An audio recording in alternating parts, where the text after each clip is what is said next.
Hoje nós vivemos numa época de redes sociais, de interação pela internet, e uma palavra que agora está o tempo todo na nossa frente é o fake news, notícias falsas. E eu queria falar hoje aqui do fake gospel, porque gospel é evangelho em inglês, e evangelho significa notícia boa, boas notícias. E existem boas notícias falsas, existe um fake gospel que é pregado por aí.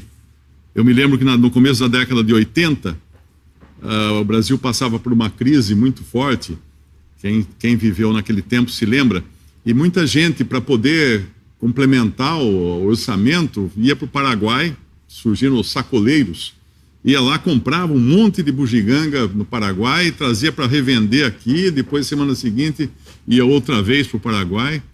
E uma amiga foi lá, na época estava na moda um reloginho, que era um reloginho que ele tinha o painel dele, conforme ia virando as horas, ia por trás, tinha uma janelinha, ia passando assim, estrelinhas, depois o sol ia nascendo, depois aparecia o sol a pico, depois voltava à noite, e o reloginho tinha um painel a mais por trás. E ela foi lá, viu uma amostra de um camelô e comprou uma caixa fechada com todos aqueles reloginhos para vender aqui. Quando ela chegou aqui, realmente todos os reloginhos tinham as estrelinhas, o solzinho, mas era pintado, não mexia nada, era totalmente falso. Só a amostra que ela viu lá na mão do vendedor era verdadeira. Então existe um evangelho que é um fake news. Eu gostaria de dar uma passada rápida nesse evangelho que é um fake news, que é uma notícia falsa, porque ele está enganando muita gente. Nessa época hoje de internet, de YouTube, de redes sociais, quando é muito fácil você divulgar mentiras e muita gente acreditar nas mentiras. Quando nós pegamos do princípio da palavra de Deus, do evangelho de Deus, nós começamos pela criação, ou antes até por Deus. Deus, quem é Deus? Esse Deus que falam por aí é o Deus verdadeiro? Nem sempre, nem sempre. A Bíblia fala, no princípio criou Deus, Elohim, que é Elohim, a palavra é uma palavra plural, criou Elohim os céus e a terra. Então o Deus verdadeiro, o Deus da Bíblia, ele é um Deus triuno. Ele é um Deus unitário, um Deus, três pessoas.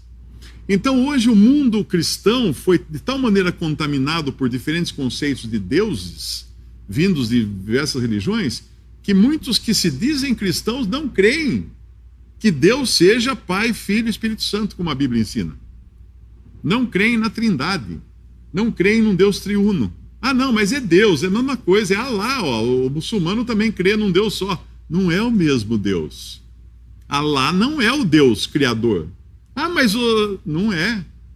E a prova é a seguinte, a Bíblia fala que Deus é amor. E o Senhor Jesus, numa passagem em João 17, 24, ele ora a Deus, ele diz assim, Pai, aqueles que me deste, quero que onde eu estiver, também eles estejam comigo, para que vejam a minha glória que me deste, porque tu me amaste antes da fundação do mundo. Peraí, então tem um filho, que é o Senhor Jesus, e tem um pai que amou esse filho antes da fundação do mundo, antes de existirem todas as coisas, na eternidade passada. Então, como poderia um Deus que não seja Pai, Filho e Espírito Santo amar? Amar quem? Quem ele iria amar? A não ser que ele fosse egocêntrico e amar a si mesmo.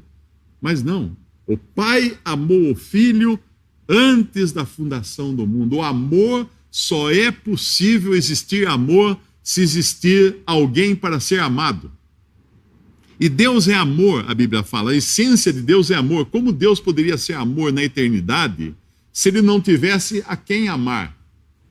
Percebe? Mas tinha, porque era Pai, Filho e Espírito Santo. Esse círculo de amor é eterno, sempre existiu amor. E passando entre Pai, Filho e Espírito Santo, existia esse amor.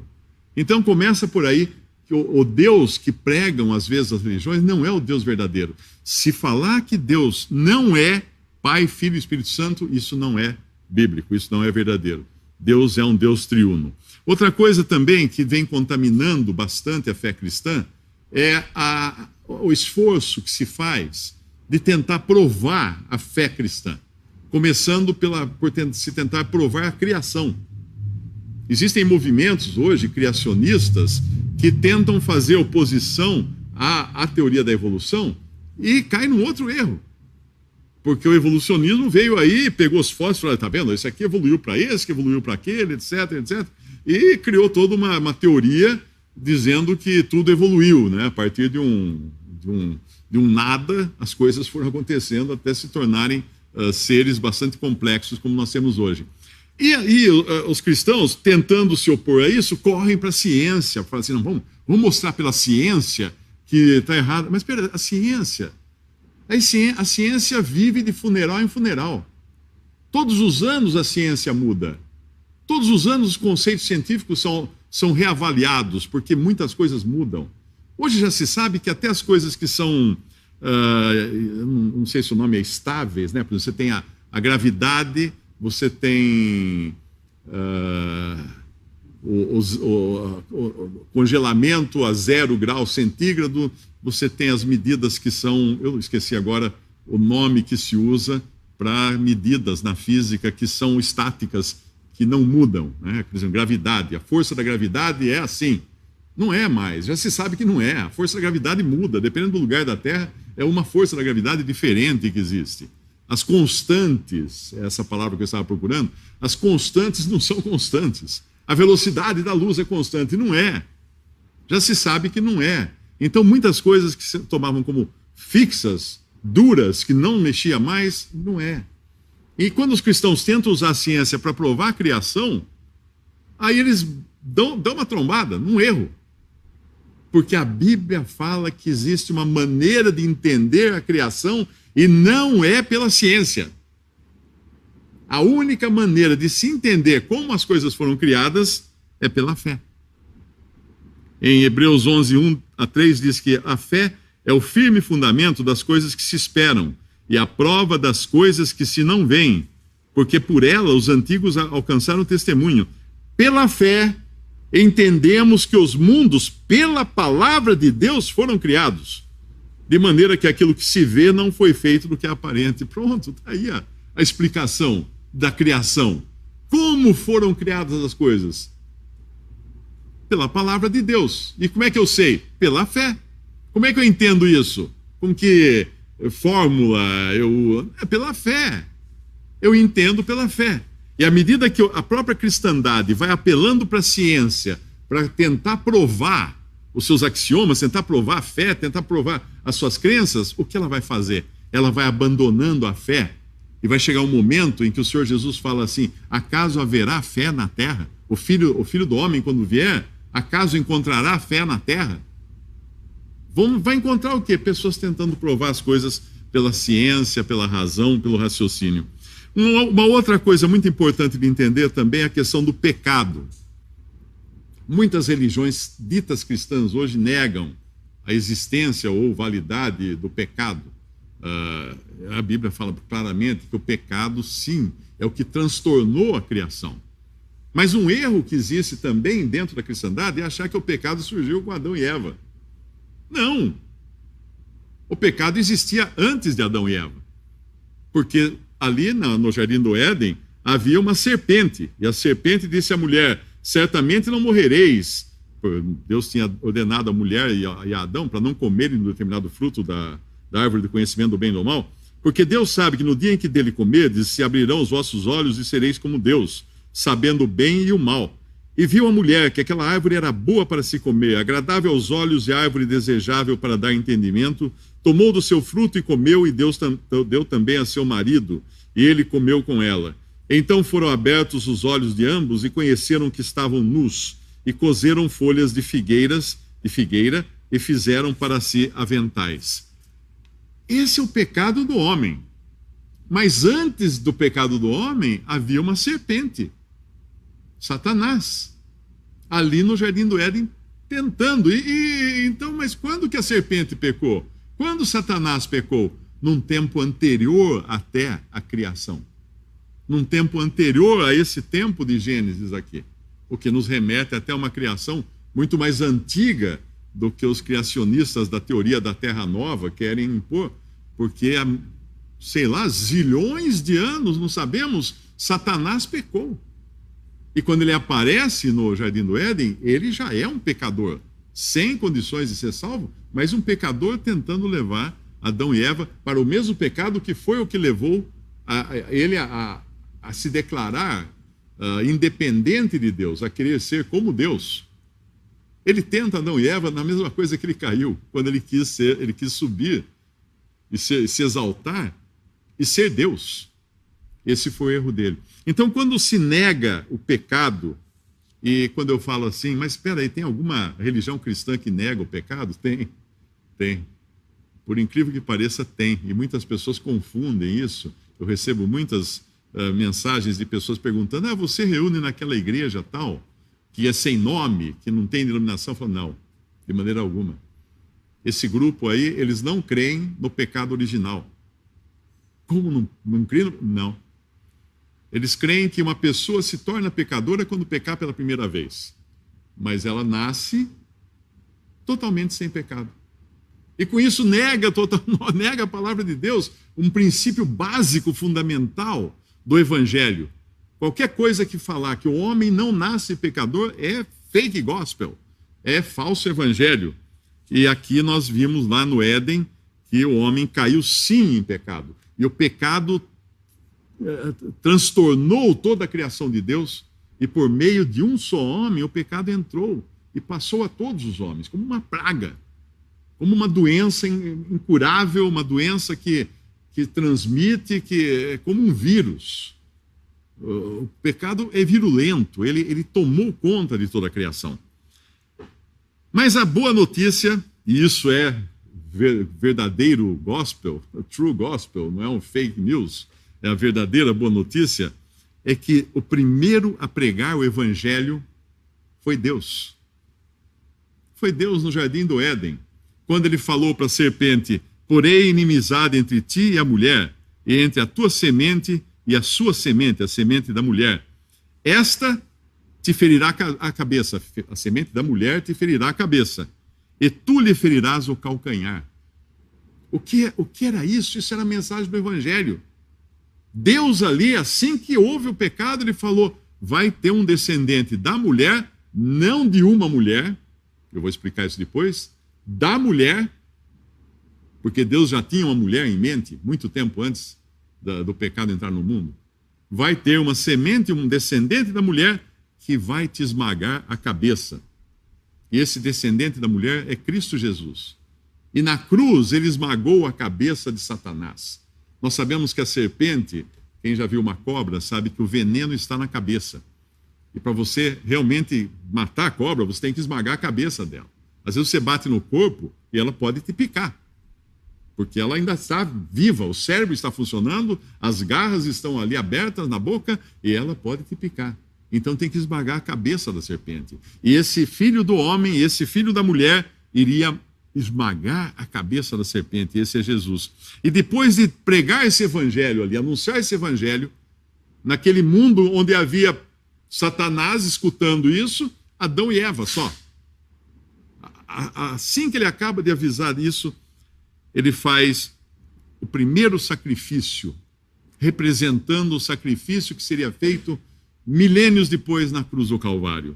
E fez o Senhor, em Gênesis 3:21, fez o Senhor Deus a Adão e a sua mulher túnicas de peles e os vestiu. Para fazer túnicas de pele, Deus precisou matar um animal inocente para cobrir o pecado de Adão e Eva. Alguém morreu no lugar deles, por causa do pecado deles. É isso que a mensagem era essa já. Desde o começo o evangelho já começava a ser pregado por todo o mundo. E lá em Romanos, quando a gente vai lá para o Novo Testamento, Paulo fala em Romanos 5:12, que por um homem entrou o pecado no mundo, e pelo pecado a morte, assim também a morte passou a todos os homens. Por isso que todos pecaram. Então o pecado não é uma coisa que você se torna pecador quando peca a primeira vez, ou quando peca muito, ou não peca pouco. Nós nascemos pecadores, nós nascemos amaldiçoados pelo pecado. E o juízo contra o pecado é a morte. E não apenas a morte física, a morte espiritual. E mais, o juízo no lago de fogo eternamente. É isso que no Novo Testamento anuncia, onde o seu bicho não morre, onde a alma, a vida da pessoa não termina no lago de fogo. É uma vida para sempre de sofrimento, de angústia, de dor, de trevas, para aqueles que rejeitaram o amor de Deus. Aqueles que rejeitaram o evangelho verdadeiro que foi pregado já lá no Jardim do Éden. E depois confirmado de diversas maneiras até chegar com Cristo aqui nesse mundo, tomando Ele próprio o pecado sobre si na cruz. Quando Cristo foi para a cruz, Ele não foi morrer como Tiradentes, como um mártir. Ele foi ser feito pecado ali por nós. O pecado precisava de um juízo. Todos os homens são pecadores, todos teriam que sofrer o juízo. O que Deus fez? Deus tomou o seu filho, uma pessoa da Trindade, aquela Trindade da qual eu falei antes. E na cruz, o Filho de Deus, Jesus, morreu como homem, levando sobre si os pecados de todos os que creem nele, de todos que o recebem como Salvador. Mas espera aí, antes de Jesus vir, como é que ficava aqueles que vieram antes? Aqueles que vieram antes creram em Deus. Pela fé, eles creram que Deus iria solucionar o problema do pecado, que Deus traria alguém para resolver esse problema. Os que vieram depois de Cristo já sabem que Deus já deu e já solucionou. Então, os que antes de Jesus foram salvos porque creram que Deus ia prover o cordeiro, o sacrifício eficaz. Os que creram, os que foram salvos depois de Cristo, foram salvos porque creem que Deus já proveu esse sacrifício. Mas agora a morte entrou, então, por um homem, mas Deus resolve a questão por um homem. Por um homem. Se entrou por um, Deus não espera que cada um pague pelos seus pecados, porque não vai conseguir. Para isso, teria que cada um ser puro como Cristo, ser como uma ovelha sem defeito, e não é. Então o que Deus faz? Entrou o pecado por um, tem que sair por um. Quem? 1 Coríntios 15, 21, porque assim como a morte veio por um homem, também a ressurreição dos mortos veio por um homem, porque assim como todos morrem em Adão, assim também todos serão vivificados em Cristo. A morte entrou por um homem, a morte sai por um homem. O pecado entrou por um homem, o pecado sai por um homem. É isso que Deus fez. Não tem injustiça alguma. E o que Deus pede de nós é difícil? Não, Ele pede que você creia. Que você creia em Jesus como seu Salvador. Que você aceite que Ele já resolveu o seu problema. Que Ele já pagou sua multa. O que você vai fazer assim? Não, eu vou pagar. Você não tem, amigo, você não tem condições de pagar. Não tem. Simples assim. O evangelho verdadeiro mostra que ninguém tem condições de pagar pelos seus pecados. E aí entra um outro fake gospel, um outro fake news do evangelho, que é a ideia de que se você perseverar, guardar toda a lei, e você for uma pessoa justa, honesta e boa, e etc, etc, etc, Deus então vai perdoar você. Não. Não. A questão é judicial. A questão não é de recompensa. Um assassino em série aparece diante do juiz para receber a sentença e fala: seu juiz, o senhor me desculpe, mas eu melhorei, eu mudei completamente meu modo de ser, eu prometo que eu vou fazer muitas coisas boas na sociedade para eliminar a minha pena. O juiz fala: amigo, você está doente, você está delirando, você tem uma série de crimes sobre as suas costas e você tem que ser condenado por esses crimes. A questão não é judicial. Nós não estamos fazendo uma permuta aqui, as suas boas obras pelo perdão. Não. Não, você tem que pagar agora e a sua paga a pena é permanente, prisão perpétua nos países onde existe, ou talvez até a pena de morte, nos países que aceitam a pena de morte. E Deus, então, não está esperando que você pague pelos seus pecados, porque você não conseguiria. E Paulo dá uma bronca nos Gálatas, nos cristãos da Galácia, porque eles estavam sendo contaminados por um fake gospel de pessoas legalistas que queriam trazer a lei que foi dada para Moisés, com outros objetivos, como maneira de salvação, como forma de salvação. E a lei tinha sido dada para acusar o homem, não para salvar. Para mostrar que o homem necessitava de Deus, necessitava de perdão, não para salvar o homem. Paulo escreve aos Gálatas, no capítulo 1, versículos 6 a 8, maravilho-me de que tão depressa passasseis daquele que vos chamou à graça de Cristo para outro evangelho, o qual não é outro, mas há alguns que vos inquietam e querem transtornar o evangelho de Cristo, traduzindo na linguagem de hoje, na linguagem moderna, alguns que querem transformar as boas novas de Cristo em fake gospel. Mas ainda que nós mesmos, ou um anjo do céu, vos anuncie outro evangelho, além do que já vos tenho anunciado, seja anátema, seja maldito. Paulo está falando isso. Se alguém trouxer para vocês um evangelho baseado em boas obras, baseado em guarda da lei, é maldito, é amaldiçoado. É isso que Paulo está falando. Ele continua no capítulo 3, versículos 1 ao 6, da mesma carta aos Gálatas. Ó insensatos Gálatas, quem vos fascinou para não obedecerdes à verdade, a vós, perante os olhos de quem Jesus Cristo foi evidenciado, crucificado entre vós? Ou seja, ele já foi crucificado. Quem é esse que está tentando desviar o olhar de vocês daquele que morreu na cruz por nossos pecados para colocar o olhar de vocês em si mesmos? Como se vocês pudessem resolver o problema que ele foi até a cruz para resolver. E ele continua dizendo, só quisera saber isso de vós, recebestes o Espírito pelas obras da lei ou pela pregação da fé? Sois vós tão insensatos que, tendo começado pelo Espírito, acabeis agora pela carne? Será que em vão que tenhais padecido tanto, se é que isso também foi em vão? Aquele, pois, que vos dá o Espírito e que opera maravilhas entre vós, falo pelas obras da lei ou pela pregação da fé?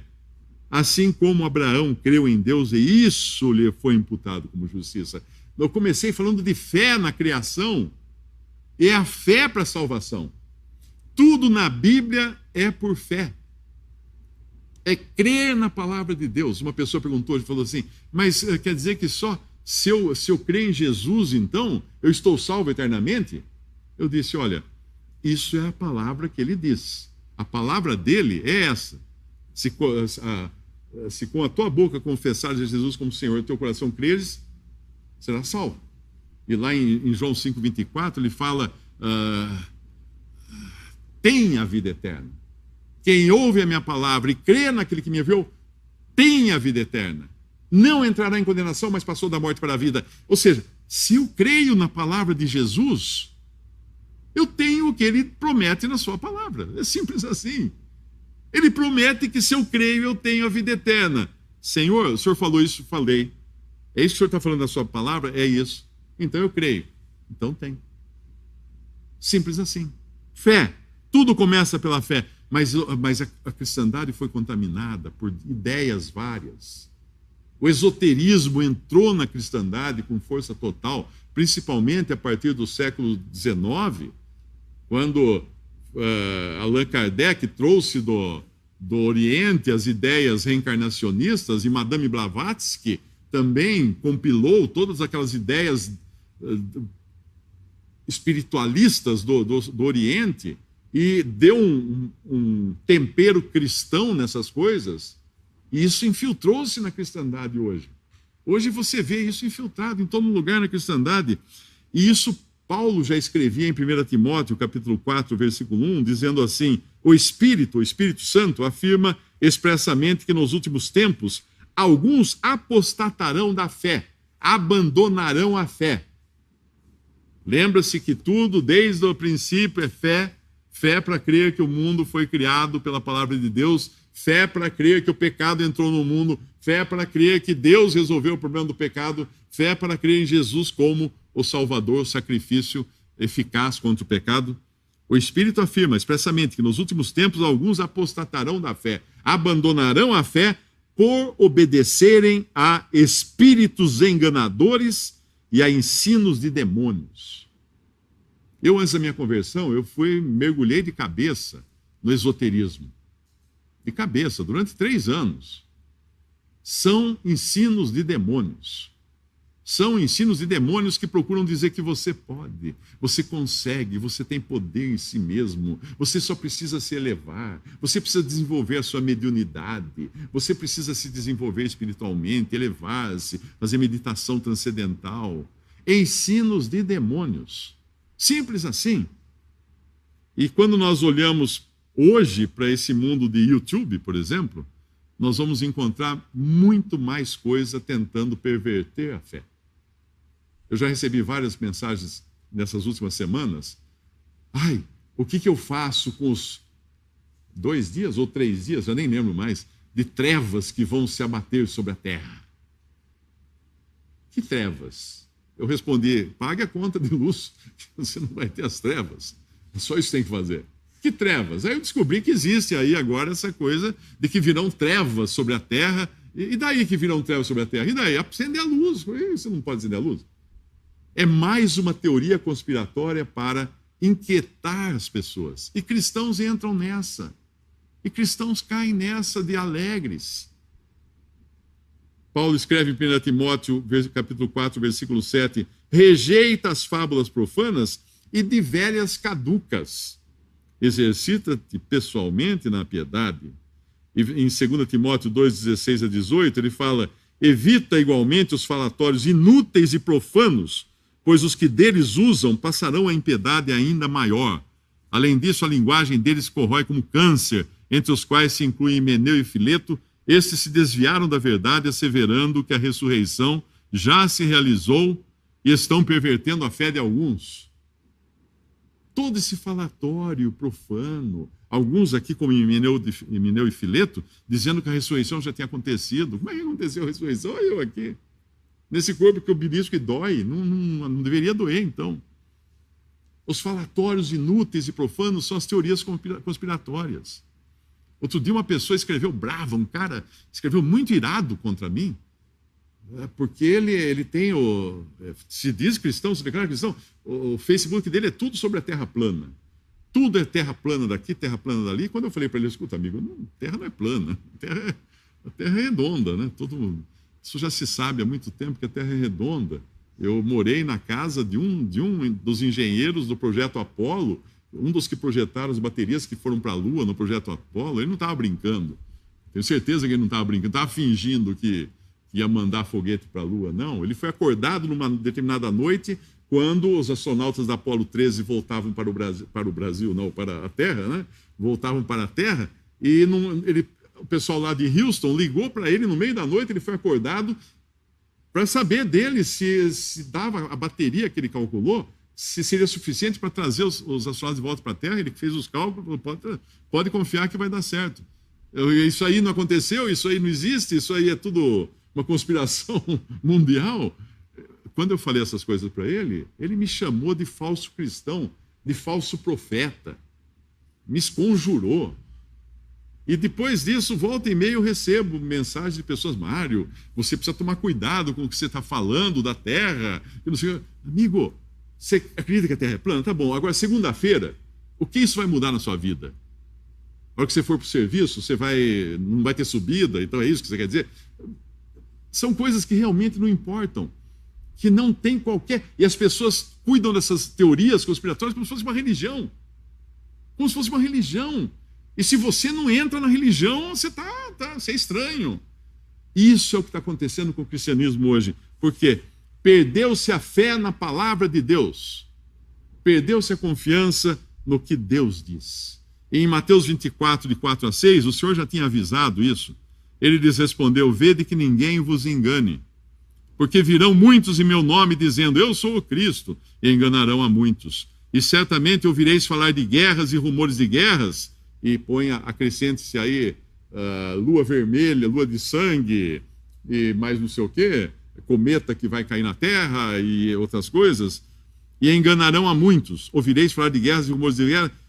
Vede, não vos assusteis, porque é necessário assim acontecer, mas ainda não é o fim. Não vos assusteis. Esse cristianismo de sobressaltos, das teorias conspiratórias, da contaminação com o esoterismo, esse não é o cristianismo da Bíblia. Fuja disso. Aceite a Jesus como seu Salvador. O cristianismo verdadeiro prega a paz sua com Deus. Deus quer reatar com você. Deus quer dar a você uma vida nova. Quer perdoar todos os seus pecados, para não ter mais nada, nenhuma mancha. Ai, mas quem perseverar até o fim será assim. Quem perseverar até o fim no tempo da grande tribulação será salvo, porque vai salvar a sua vida, não vai morrer. É isso que quer dizer lá. Toda carne que perseverar até o fim se salvará, se manterá salvo. Mistura-se tudo na Bíblia para tirar a paz e a tranquilidade das pessoas que creem em Jesus, quando a fé em Cristo é a única coisa que dá paz, tranquilidade e segurança eterna. Portanto, creia em Jesus como seu Salvador, não nos homens, nem nas teorias conspiratórias. É Ele que voltará para nos salvar. Vamos dar graças a Deus. Nosso Deus e nosso Pai, nós agradecemos a Ti, Pai, pela Tua palavra que lemos aqui nesta noite. Pedimos, Pai, por alguém que ainda esteja inquieto com todas essas teorias conspiratórias, esses falsos evangelhos, toda essa mescla de mentira, misturando-se às verdades. Pai, que Tu possas tocar esse coração e trazer paz, trazer tranquilidade, trazer a certeza de uma salvação já consumada, de um sacrifício já resolvido, daquele que veio morrer na cruz para nos salvar, daquele que foi enviado dos céus para tomar forma humana e morrer como homem na cruz do Calvário, Pai. Pai, que Tu possas ajudar os que ainda têm dúvidas para que creiam em Jesus e tenham essa paz. Nós pedimos em nome de nosso Senhor Jesus Cristo. Amém.